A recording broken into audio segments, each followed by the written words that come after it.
Israel और Hamas के बीच जारी युद्ध विराम समझौते के तहत लगातार बंधकों और कैदियों की रिहाई हो रही है। अब अगले चरण के तहत हमास 3 के बजाय 6 जिंदा बंधकों को रिहा करने वाला है। इस बीच गुरुवार को पहली बार हमास ने 4 बंधकों के शव भी इजराइल को लौटाए थे, जिस पर बड़ा बवाल हो गया था। इजराइल ने दावा किया था कि डीएनए जांच के दौरान यह सामने आया था कि जो चौथा शव प्राप्त हुआ है वो शीरी बिबास का नहीं था, जिसके बाद इजराइल ने हमास पर युद्ध विराम समझौते के उल्लंघन करने का आरोप लगा दिया था।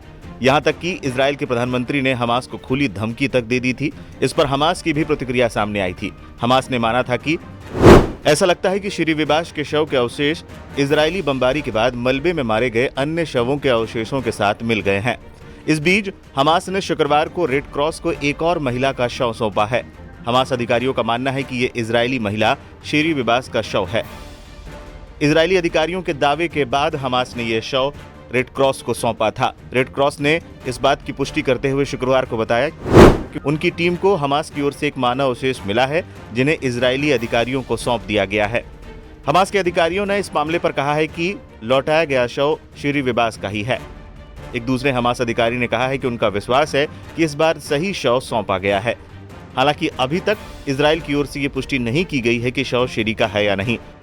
इजरायली मेडिकल अथॉरिटी शव की जांच में जुटी है। पहले की तरह इस शव का भी डीएनए टेस्ट कराया जाएगा। गलत शव मिलने पर भड़का था इजराइल। इजरायली डिफेंस फोर्सेज ने बताया था कि सौंपे गए 4 शवों में से 2 की पहचान शीरी के बेटों एरियल और कैफिर के रूप में हुई। एक शव ओडेड लिफिट्स का था। आईडीएफ ने कहा था कि पहचान प्रक्रिया के दौरान यह सामने आया था कि जो चौथा शव प्राप्त हुआ है वो शीरी बिबास का नहीं था और किसी अन्य बंधक से भी उसका कोई मेल नहीं पाया गया था। मामले पर इजराइल के प्रधानमंत्री बेंजामिन नेतन्याहू ने वीडियो जारी करते हुए हमास को जवाब देने की बात कही थी।